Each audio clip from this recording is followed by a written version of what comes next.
Have you ever had to have a difficult conversation with someone? Well, that was the scenario facing the Apostle Paul when he wrote the letter of Philemon in the New Testament of the Bible. See, Paul was dear friends with Philemon and a guy named Onesimus.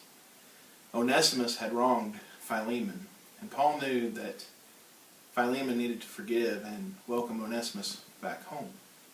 You see, Onesimus was a slave.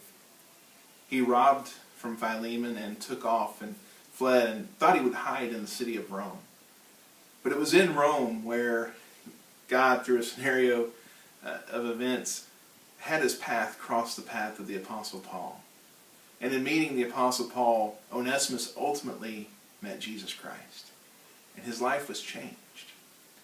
And with this change and deciding to follow Jesus, Paul knew that Onesimus needed to make things right with Philemon. But before he sends him home, Paul takes a paper and pen and he writes this letter saying, Philemon, perhaps the reason this happened, maybe the reason these events took place was so you would get Onesimus back, not just as a slave, but as a brother in Christ. And when we think about the circumstances in our lives, the different events that unfold, the good times we have, the difficult times we have, the painful times we have, how does God use them to change your life? Because that is the ultimate goal. The ultimate goal is that we would grow and become more like his Son, Jesus Christ.